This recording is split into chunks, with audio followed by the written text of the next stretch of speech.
ایک پتھر عمرو یار کے عین سر پر لگا تھا۔ اگر اس کے سر پر موٹے کپڑے کی پگڑی نہ ہوتی تو یقیناً اس پتھر سے اس کے سر کے ٹکڑے ہو جاتے۔ یوں ہی پتھر اس کے سر پر پڑا، وہ چیخ مار کر سامنے آنے والے گڑھے میں جا گرا۔ گڑھا زیادہ گہرا تو نہیں تھا، لیکن وہ اتنا چوڑا ضرور تھا کہ عمرو پورے کا پورا اس میں جا پڑتا، اور ٹھیک اسی وقت ایک بڑی چٹان اس گڑھے پر آ گری۔ یہاں بھی عمرو یار کی خوش قسمتی آڑے آ گئی۔ پتھر اتنا بڑا تھا کہ وہ پورے کا پورا اس گڑھے پر آ کر ٹک گیا، ورنہ اس کے نیچے دب کر عمرو یار کا کچومر ہی نکل گیا ہوتا۔ پتھر اس چٹان پر اور اس کے ارد گرد گرتے چلے گئے۔ عمرو یار ان پتھروں کے نیچے آ کر ہلاک تو نہیں ہوا تھا، مگر وہ اس گڑھے میں ان پتھروں کے نیچے بری طرح سے دب گیا تھا، اور گڑھے میں گہری تاریکی چھا گئی تھی۔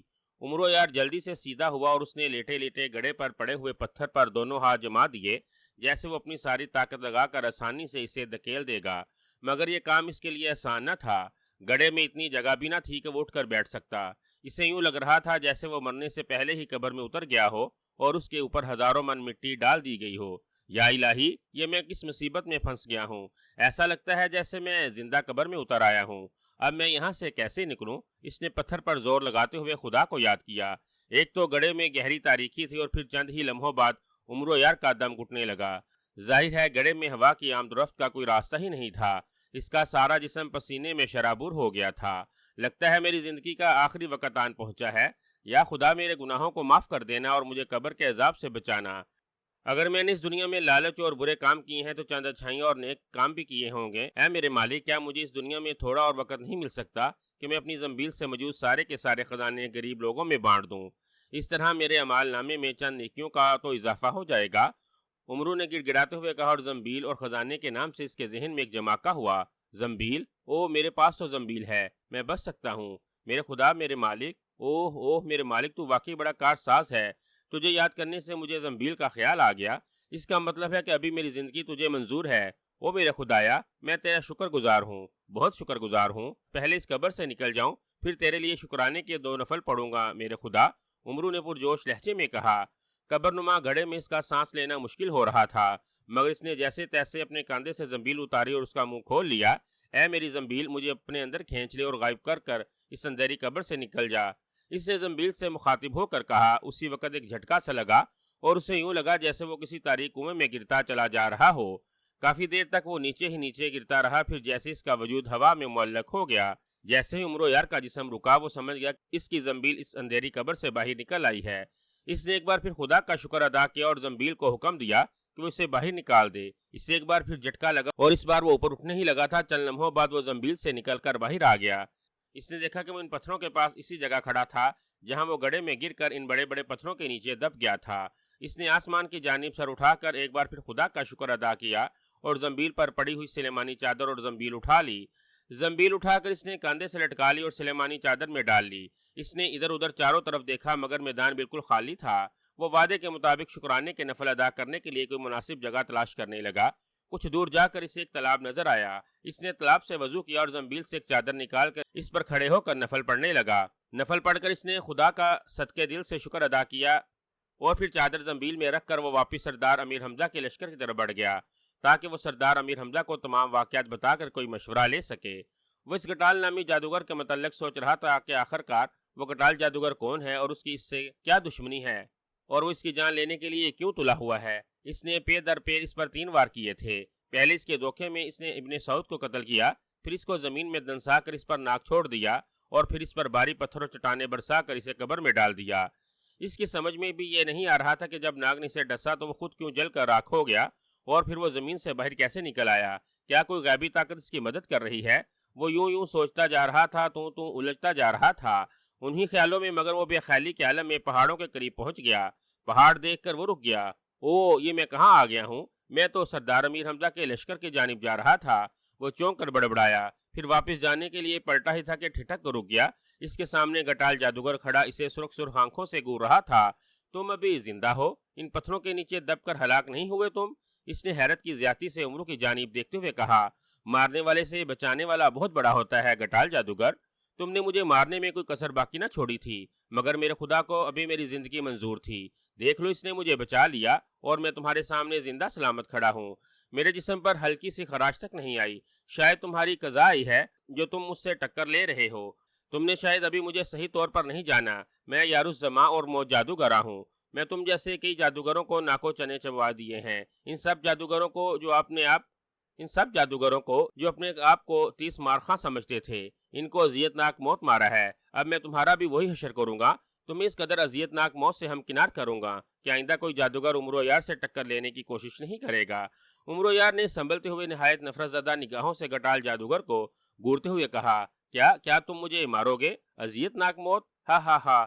گٹال جادوگر کو اذیت ناک موت مارو گے؟ ہا ہا ہا۔ لگتا ہے موت سامنے دیکھ کر تمہارا دماغ الٹ گیا ہے، جو یوں بہکی باتیں کر رہے ہو۔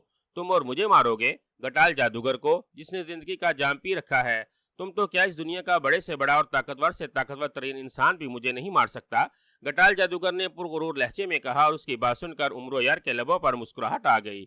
تم تو ابھی ان جادوگروں کے سامنے دودھ پیتے بچے ہو جنہیں میں نے ہلاک کیا ہے، اس لیے کم از کم میرے سامنے ایسی بھڑک مت مارو۔ تمہیں تو میں چند لمحوں میں موت کے گھاٹ اتار سکتا ہوں۔ اس سے پہلے کہ میں تمہیں اذیت ناک انداز میں ہلاک کروں، مجھے یہ بتاؤ کہ تم اصل میں کون ہو اور تمہاری مجھ سے کیا دشمنی ہے جو تم یوں ہاتھ دھو کر میرے پیچھے پڑ گئے ہو؟ عمرو نے اس کی طرف غور سے دیکھتے ہوئے پوچھا۔ او نہیں، تم جیسا معمولی چوہا اور گٹال جادوگر کو موت کی دھمکیاں دے؟ میری تم سے کیا دشمنی ہے یہ میں تمہیں نہیں، تمہاری موت کے بعد تمہاری روح کو بتاؤں گا۔ بس اب باتوں کا وقت ختم ہو گیا، تیار ہو جاؤ، دیکھتا ہوں اس بار تم میرے وار سے کیسے بچتے ہو۔ گٹال جادوگر نے غصے کی شدت سے لرزتے ہوئے کہا۔ اس سے پہلے کہ عمرو یار کچھ سمجھتا، گٹال جادوگر نے اچانک اپنے ہاتھ کی انگلی پھیلا کر اس کی جانب زور سے جھٹکی۔ عمرو یار کو یوں لگا جیسے اس کے سینے پر کسی نے پوری قوت سے گرز دے مارا ہو۔ وہ اپنی جگہ سے کئی فٹ اونچا اچھل گیا اور بری طرح سے چیختا ہوا اور فضا میں گھومتا ہوا پیچھے پہاڑی چٹان پر جا گرا۔ اس سے پہلے کہ وہ اٹھتا، اسی وقت جیسے پہاڑ نے اس کو بری طرح سے جکڑ لیا ہو، اس کے ہاتھ پاؤں اور جسم اس چٹان پر جیسے جم سے گئے ہوں۔ وہ بری طرح سے چیخنے چلانے لگا۔ وہ اپنے جسم کو سوائے سر کے ہلکی سی بھی جنبش نہ دے پا رہا تھا۔ اسی وقت گٹال جادوگر اپنی جگہ سے غائب ہوا اور ٹھیک عمرو یار کے پاس نمودار ہوا۔ چیخو اور چیخو، میں تمہیں اسی طرح چیختا چلاتا اور تڑپتا ہوا دیکھنا چاہتا ہوں۔ تم مجھے اذیت ناک موت مارنا چاہتے تھے نا؟ اب دیکھو میں تمہیں کیسی کیسی اذیتیں دے کر مارتا ہوں۔ گٹال جادوگر نے ایک زوردار کہکا لگاتے ہوئے کہا۔ اس نے ہوا میں ہاتھ مارا، اسی وقت اس کے ہاتھ میں ایک سیاہ رنگ کا کوڑا آ گیا۔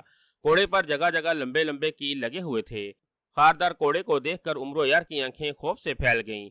نہیں گٹال جادوگر، اس کوڑے سے مجھے مت مارنا۔ کوڑے مارنے سے بہتر ہے کہ تم مجھے ویسے ہی قتل کر ڈالو، مار ڈالو مجھے، مگر اس کوڑے سے مجھے مت مارنا، عمرو نے خوف کے مارے چیختے ہوئے کہا۔ اور جواب میں گٹال جادوگر زور زور سے کہکے لگانے لگا اور پھر اس نے فضا میں کوڑا لہرا کر پوری قوت سے عمرو کے جسم پر دے مارا۔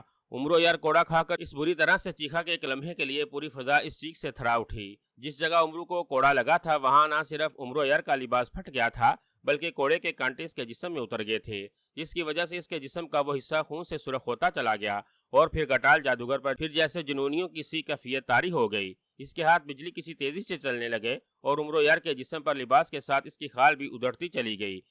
فضا گٹال جادوگر کے کہکوں اور عمرو یار کی کربناک چیخوں سے بری طرح سے گونج رہی تھی، یہاں تک کہ چیختے ہوئے عمرو یار کی آواز بھی جیسے دم توڑ گئی ہو اور اس کا سر ایک جانب ڈھلک گیا۔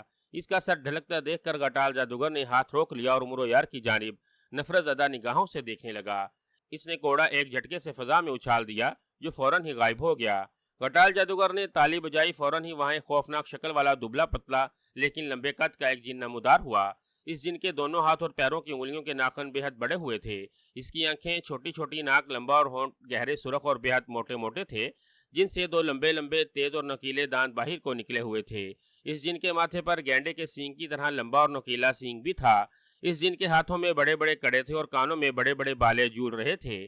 اس کے جسم پر شیر کی کھال کا بنا ہوا لنگوٹ تھا، باقی اس کا سارا جسم ننگا تھا۔ وہ بے حد خوفناک اور ہیبت ناک جن تھا۔ کیا حکم ہے میرے آقا؟ اس جن نے نمودار ہو کر سر جھکاتے ہوئے نہایت موت باندھا انداز میں گٹال جادوگر سے پوچھا۔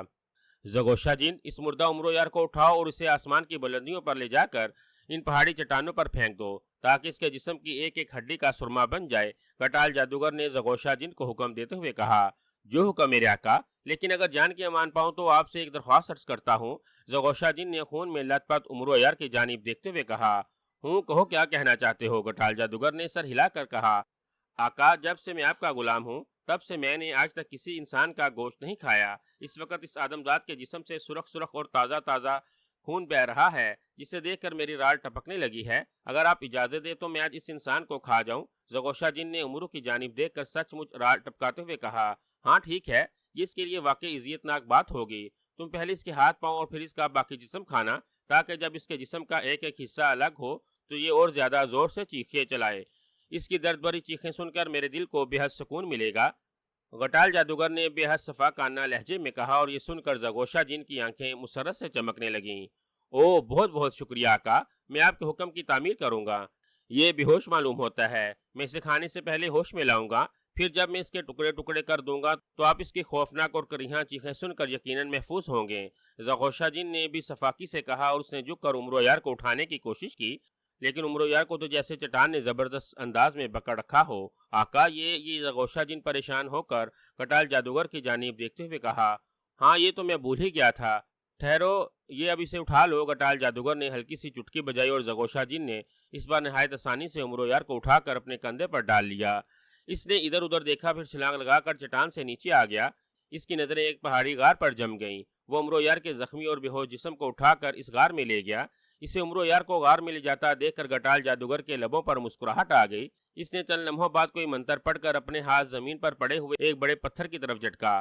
ایک زوردار دھماکہ ہوا اور پتھر کے گرد دھواں سا چھا گیا۔ چند لمحوں بعد دھواں چھٹا تو اس جگہ پتھر کی بجائے ایک بے حد موٹا اور بہت بڑا اژدہا بل کھا رہا تھا۔ غٹال جادوگر چٹان سے اتر کر اس اژدہے کے پاس آ گیا اور اس پر چڑھ گیا۔ چلو مجھے تلسم و شربا کی سرحد پر لے چلو، آج میں افراسیاب اور ملکہ حیر جادو کا بھی قصہ تمام کرنا چاہتا ہوں، اس کے بعد میں کوئی اور کام کروں گا، اس نے کہا، اور اژدہا تیزی سے ایک جانب رینگنے لگا۔ پھر اس نے اپنا بڑا سا سر اٹھایا، پھر آہستہ آہستہ اس کا جسم ہوا میں بلند ہوتا چلا گیا۔ اژدہا غٹال جادوگر کو لے کر ابھی تھوڑی دور بلندی ہی پر آیا ہوگا کہ اچانک فضا میں ایک نہایت خوفناک اور تیز چیخ سنائی دی۔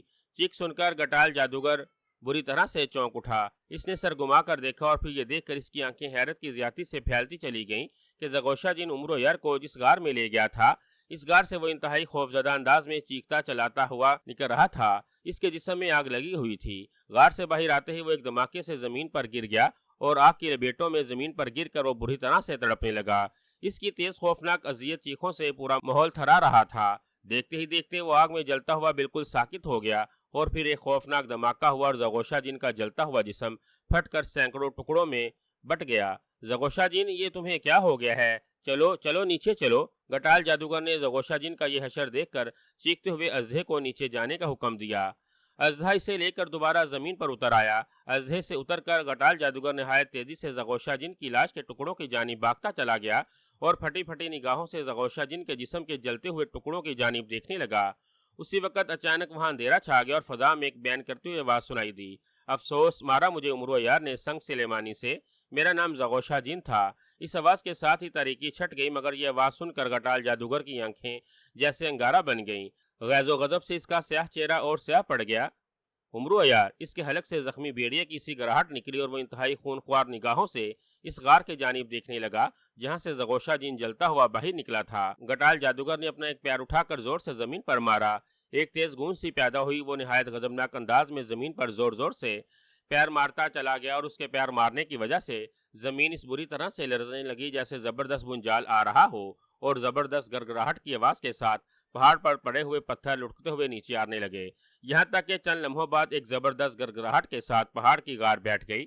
غار کو بیٹھتا دیکھ کر غٹال جادوگر نے زمین پر پاؤں مارنا بند کر دیا، اور اس کے پیر رکتے ہی زمین کی لرزش ختم ہو گئی، مگر پہاڑ کے پتھر اور چٹانیں اسی طرح پہاڑ سے لڑک رہے تھے، اور سارے کے سارے پہاڑ کے گرد مٹی کا بادل سا چھا گیا۔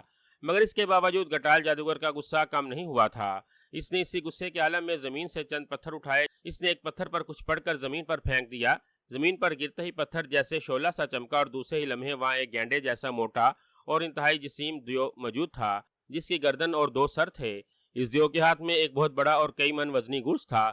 غٹال جادوگر نے دوسرے پتھروں پر بھی منتر پڑھ کر زمین پر اچھال دیے، اور دیکھتے ہی دیکھتے ان پتھروں نے دو سروں والے نہایت خوفناک دیو کا روپ دھار لیا۔ ان سب کے ہاتھوں میں بڑے بڑے وزنی گوشت تھے۔ وہ نہایت خوفناک انداز میں جھومتے ہوئے چیخ رہے تھے۔ ان کے منہ سے نکلنے والی آوازیں ہاتھی کی چنگاڑوں کی جیسی تھیں۔